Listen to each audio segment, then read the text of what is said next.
হাইয়া আলাস সালাহ। চারটা মাযহাব, এর মধ্যে বাংলাদেশ সাবকন্টিনেন্ট সহ গোটা দুনিয়াতে সবচেয়ে বেশি অনুসারী ইমাম আবু হানিফার ফিকহ। কারণ সত্যি ইমাম আবু হানিফা জীবন ঘনিষ্ঠ সমস্যাগুলোর যে সমাধানমূলক বক্তব্য কোরআন এবং হাদিস নিংড়িয়ে মানুষের সামনে উপস্থাপন করেছেন, তার বিকল্প তিনি নিজেই, গোটা দুনিয়াতে তার মতো আর কাউকে দেখা যায় না। সত্যি কথা।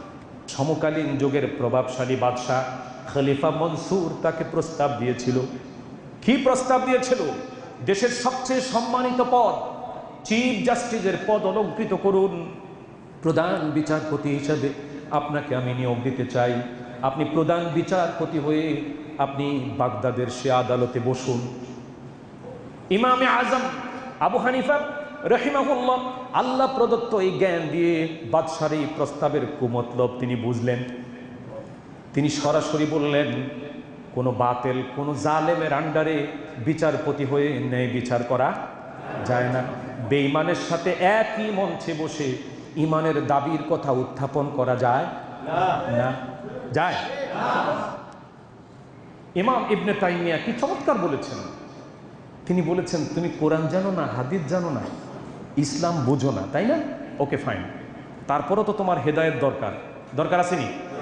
যারা কোরআন হাদিস এগুলো বুঝেই না, তাদের হেদায়েতের দরকার আসেনি? বলেন। উনি বলেছেন, তোমার চারপাশে ইসলামের চিহ্নিত কিছু দুশ্মন সবসময় ছিল, আছে এবং থাকবে। তুমি এই দুশ্মনগুলোর দিকে একটু ফলো করো। তাদের সকলের তীর যাকে বিদ্ধ করে, ইমাম ইবনে তাইমিয়ার বক্তব্য তুমি ধরে নিও তোমার বিবেক দিয়ে, এটাই সত্যবাদী। আল্লাহু আকবার। ইমামে আজম আবু হানিফা রাহিমাহুল্লাহ কি চমৎকার করে বলেছেন, কোন বেয়াদবের সাথে গাঁটছড়া বেঁধে আদবের শিক্ষা দেওয়া যায় না। কোন সীমা লঙ্ঘনকারীর সাথে তার পৃষ্ঠপোষকতায় দেশে ইনসাফ বিচার করা যায় না। কোন অন্যায়কারীর সাথে বন্ধুত্ব রক্ষা করে ন্যায় কিন্তু প্রতিষ্ঠা করা যায় না। এজন্য প্রধান বিচারপতি হওয়ার যে প্রস্তাব তাকে দেওয়া হলো, তিনি বাদশার মুখের উপরে ঘৃণা ভরে তা প্রত্যাখ্যান করলেন। আল্লাহু আকবার বলবেন না? ইমামে আজম আবু হানিফার অনুসারী ইমানদার আমরা। তিনি খলিফার মুখের উপরে তিনি বলেছেন যে আপনার যে নীতি, আপনার যে কর্মকাণ্ড, যে রেকর্ড আমার মেমোরিতে আছে, আপনার অধীনে আর যাই হোক ন্যায় বিচার প্রতিষ্ঠা করা এটা অরণ্যে রোধন করার মতো।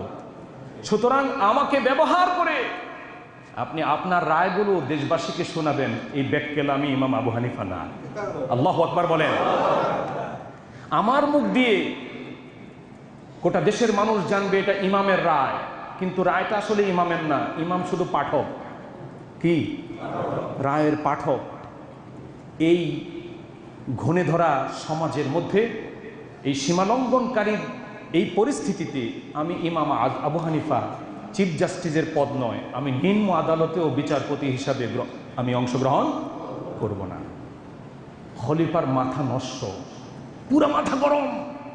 রাষ্ট্রীয় প্রস্তাবের এইভাবে প্রত্যাখ্যান করা, এত বড় সাহস! আচ্ছা বলেন তো, এত বড় সাহস ইমামকে কে দিয়েছে? ইমাম কে দিয়েছে? ইমান আল্লাহ দিয়েছে। ইমান কার দান? আল্লাহর দান। আপনিও ইমানদার হন, ইমানের বেসিক জিনিসগুলো আপনি একটু জানুন, দেখবেন আপনার মতো এই 3.5 হাত বডির একটা মানুষ, আপনি নিজেই একটা বিশ্ব। আল্লাহু আকবার। নিজেই একটা সমাজ, নিজেই একটা দেশ, নিজেই একটা সোসাইটি আপনার কাছে মনে হবে। শুধু আপনি বেসিক জিনিসটা অর্জন করুন।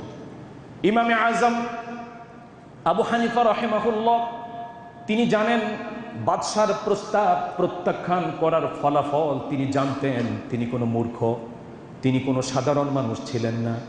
তিনি গোটা পৃথিবীর মধ্যে আল্লাহ তাআলা জাতির কল্যাণে যে কজন মানুষের মাথায় অনেক জ্ঞান দিয়েছিলেন, তিনি তাদের একজন। ইমাম আবু হানিফা রাহিমাহুল্লাহ যখন প্রত্যাখ্যান করলো, খলিফা পরের দিন নয়, সাথে সাথেই তাকে গ্রেপ্তার করার নির্দেশ দিল। গ্রেপ্তার করো, পিটাতে পিটাতে জেলখানার মধ্যে নিয়ে যাও, একটু পর পর প্রস্তাব দিবা। খলিফা যে চিফ জাস্টিসের পদ অলঙ্কৃত করার জন্য বললেন, রাজি কিনা? যদি রাজি হয় সঙ্গে সঙ্গে ক্ষতস্থানে তেল মালিশ করে আমার কাছে নিয়ে আসো। উত্তম চিকিৎসা দাও, ভালো হসপিটালাইজ করো, ভালো ভর্তি করো, ভালো জায়গায় ভালো খাবার দান করো, এরপরে আমার কাছে নিয়ে আসো। তাকে প্রধান বিচারপতি হতেই হবে, কারণ খলিফা মনসুর জানতেন দেশের মানুষের কাছে আমার কোনো গ্রহণযোগ্যতা নাই। ইমামে আজমকে মানুষ যত ভালোবাসে, আমাকে এর 100 ভাগের 1 ভাগ মানুষও বরদাস্ত করতে পারে না। সুতরাং আমার আছে পাওয়ার, যত মানুষ আমারে সালাম দেয়, সেলুট করে, শুধু দুর্মুজের বাড়ির ভয়ে আমারে সেলুট করে। আমার হাত থেকে যখন গজারির ঢালটা চলে যাবে, শাসনের এই দণ্ড যখন চলে যাবে, তখন আমাকে কেউ আর বরদাস্ত করবে না, পিটাইয়া রাস্তার মধ্যে শোয়া রাখবে। এই জন্য ইমামে আজমকে আমার বড় দরকার, মানুষের কাছে গ্রহণযোগ্য এই ব্যক্তিটাকে আমার বড় দরকার। সে আমার, তার মুখ দিয়ে আমার সবগুলো রায় জাতির সামনে দিব। ইমামকে গ্রেপ্তার করা হলো, জেলখানায় নেওয়া হলো। সকালে বেত্রাঘাত করে, বিকালে বেত্রাঘাত করে, জীবনে ক্বাল আল্লাহু ওয়া ক্বাল আর রাসূল ছাড়া কিছু বলে নাই। কোনো জিমে গিয়ে ব্যায়াম করে নাই, মাইর খায় নাই, শরীরটা তুলতুলে নরম। এক একটা বাড়ির আঘাতের সাথে সাথে বেতের সাথে চামড়াটা উঠে আসে, জামা কাপড়গুলো রক্তাক্ত হয়ে যায়। তিনি বলেন, যে ইমানের বলিয়ান হয়ে বাদশার প্রস্তাব আমি প্রত্যাখ্যান করেছি, আমার ভেতরে জীবন থাকতে বিচারপতির অভিনয় আমি করতে পারবো না, বিচারপতির অভিনয় করতে পারবো না, মারো যত পারো মারো। কখনো কখনো ইতিহাস বলে, যারা শাস্তি দিতে যেত তারা কাঁদতে কাঁদতে শাস্তি দিত। ইমামে আজম তারা আসলেই তাদের যাতে কষ্ট না হয়, আগে থেকেই জামা কাপড় খুলে রেডি হয়ে থাকতেন, মারো, কিন্তু বিচারের অভিনয় করে জাতির সামনে বেঈমানি করতে পারবে না। এই হলো ইমামে আজম। প্রিয় বন্ধুগণ, ইমামে আজমকে এভাবে সকাল বিকাল বেত্রাঘাত করা হতো আর প্রস্তাব দেওয়া হতো, আপনার মাথার মধ্যে আসলে আছে কি? ভাতা পাইবেন, প্রটোকল পাইবেন, গাড়ি পাইবেন, বাড়ি পাইবেন, সব তো পেয়ে যাবেন। ইমাম মুস্কি হেসে বলতেন, গাড়ি পাবো, বাড়ি পাবো, ভাতা পাবো, প্রটোকল পাবো, কিন্তু জান্নাত তো হারায়া যাবে, জান্নাত তো হারায়া যাবে, আখিরাত তো ধ্বংস হয়ে যাবে। ইমামে আজম আখিরাতকে কিভাবে মূল্যায়ন করেছেন, আর তার অনুসারীরা ঈদগাহের ইমাম হইয়া সব ভণ্ডামি করে, ঠিক না? ঈদগাহের ইমাম, বিশাল ব্যাপার স্যাপার। ইমামে আজমকে এভাবে শাস্তি দিতে দিতে এক পর্যায়ে খাবারের সাথে বিষ মিশিয়ে ইমামে আজমকে দুনিয়া থেকে বিদায় করে দিলেন। আপনি বলুন তো, উচ্চ কণ্ঠে বলুন তো, জীবিত ইমাম আবু হানিফার চেয়ে মৃত ইমাম আবু হানিফার আদর্শ কি অনেক শক্তিশালী নয়? আজও গোটা পৃথিবীতে যারা দ্বীনের জন্য, ইমানের জন্য স্যাক্রিফাইস করছে, ইমামে আজম আবু হানিফা তাদের প্রেরণার উৎস।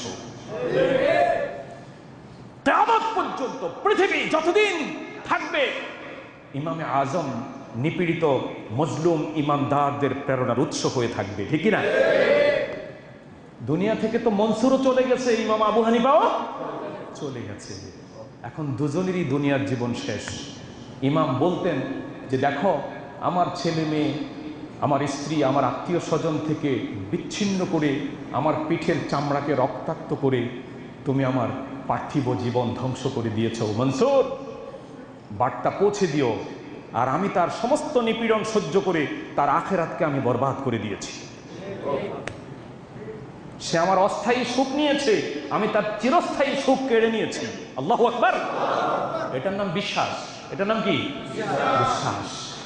অন্তরে একটি স্বপ্ন আছে, চোখের আড়ালে একটি সুন্দর রমরমা জীবন আছে, বিলাসবহুল জীবন আছে, সেই জীবনের কথা চিন্তা করি এই জীবনকে তারা স্যাক্রিফাইস করতে পেরেছে।